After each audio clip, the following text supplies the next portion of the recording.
Aztecs, Byzantines? How does this make any sense? Well, it doesn't, but we're Bismaxing, so just go with the program. Everyone knew that Constantinople was doomed by the 15th century. So, imagine a world where Emperor John VIII, while agreeing to the Union of Florence in 1439, healing the Great Schism, rediscovered ancient texts like Plato, Plutarch, and St. Jerome, who mentioned a great realm across the sea.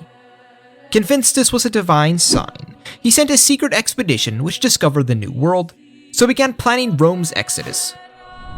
With Latin aid failing to hold back the Turks, they sold off their claims and left in 1448, their fleet laden with relics, records, and 70,000 Romaoi. Through the grace of God, they crossed the seas, naming the new realm Macaria, the blessed place, before founding their capital, Hellenion. Unbeknownst to them, their initial voyage decades prior had already unleashed European diseases, causing a catastrophic 90% depopulation among the natives, clearing the land for the Catholic Byzantines, establishing a self-sufficient Roman society that grew to over 200,000 souls. But their splendid isolation ended in 1492 with the arrival of Christopher Columbus, who was more than a bit confused on why a bunch of Romans were chilling in what was supposed to be India. Nonetheless, they eagerly welcomed him and established ties with Castile before returning back to Europe. If you want to watch all of that in more detail, check out this video here. But now that you're all caught up, greetings to you, over 67,000 Romaoi, and the 80% of cannibalistic Aztecs who haven't subscribed yet, as we aim to expand to 70,000 subs by the end of November. The Byzantines, as the saviors of Rome's ancient literary traditions, were voracious readers, like I'm sure you are. So if you have 8 million books on your reading list like I do, but just don't have the time, that's where my friends in short form come in. I'm not sponsored by them, I actually use them and have an affiliate link below, so that's why I'm excited to bring them up, as short form makes the absolute best nonfiction book guides. So if you like to read, which you probably do if you watch my channel, and you want to help out my channel, you can use my link below, shortform.com/Fidentis, to get 25% or $50 off the annual plan. They are super detailed with 5 to 10 minute overviews of the general themes of the book, but they also have sections for each chapter, alongside various interactive activities to actually drill the key points into you. This is best for me, because let me tell you, the number of books I've read that come in one year and out the next is too high to count. So having something like this is a game changer. Now, back to the video.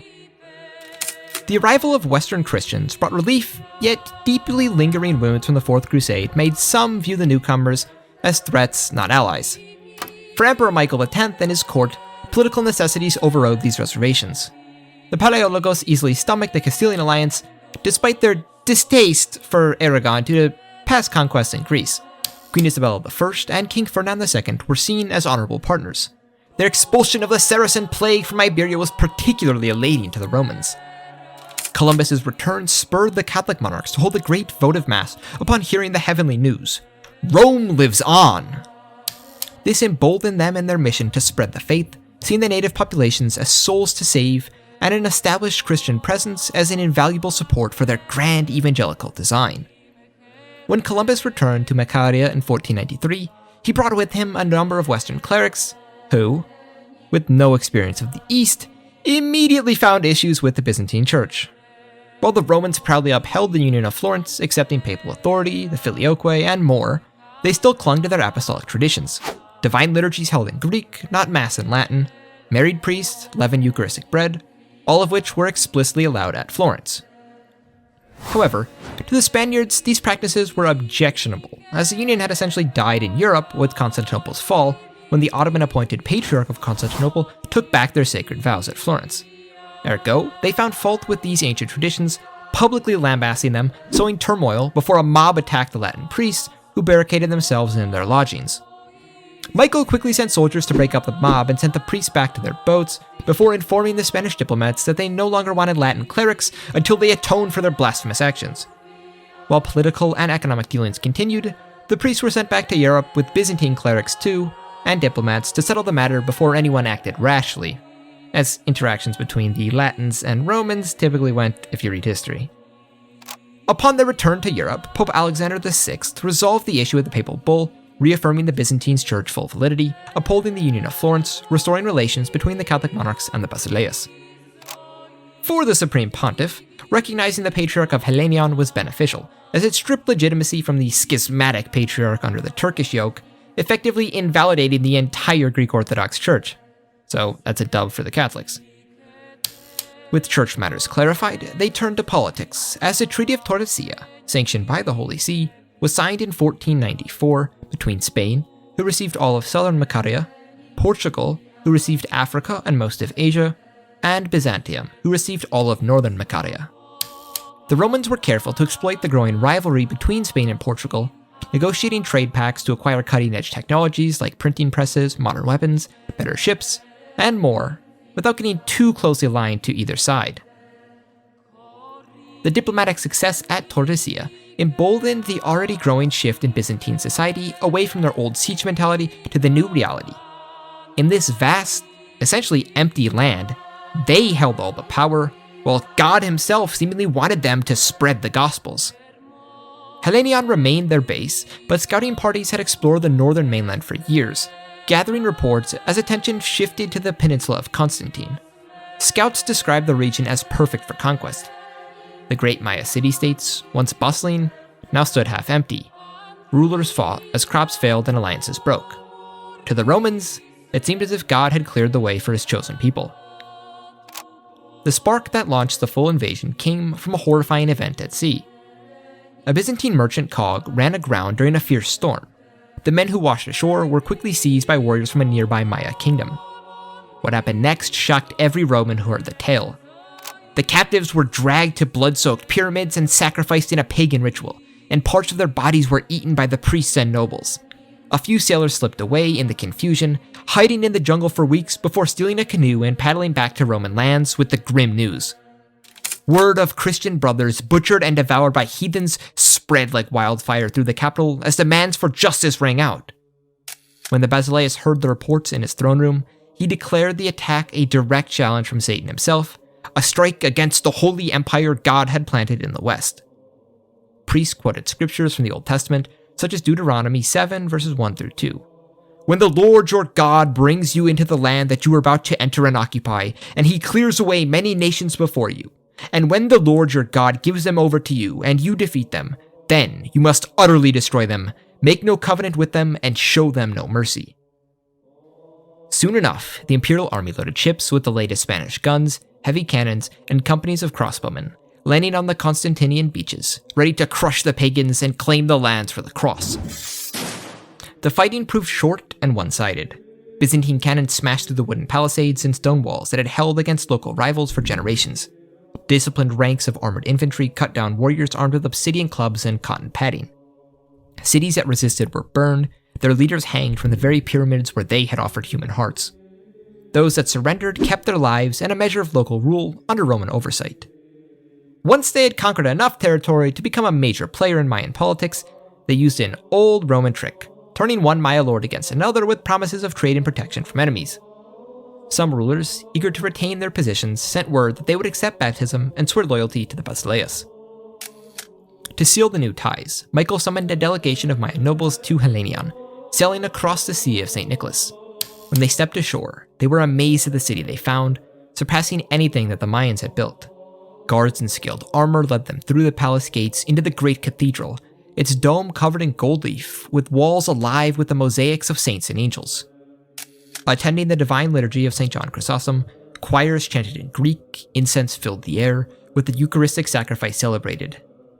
They knew in their souls they had witnessed something divine.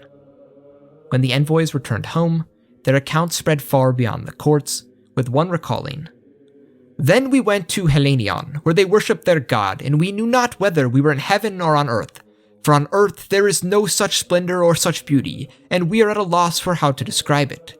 We only know that God dwells there among men, and their service is fairer than the ceremonies of other nations. For we cannot forget that beauty."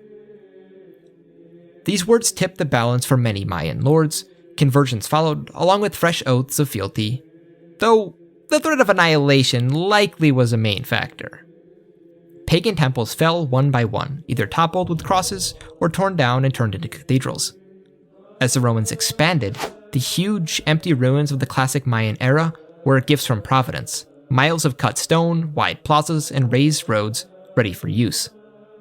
These were quickly fortified by the Romans and used as new centers to expand their influence further. Gold, jade, and other riches soon poured into Hellenion's warehouses, filling imperial coffers and paying for more ships, more guns, and more troops as more settlers from Brandanos arrived. With the Mayans quickly falling to Roman rule, the drive to push further west grew as the Romans heard of a great empire further inland. Native scouts spoke of a great city hidden in the mountains, a vast empire that demanded tribute from hundreds of disgruntled peoples who would eagerly rebel. A new expedition then set out and encountered the first true state they had found in this new world. But it was one built on demonic bloodshed.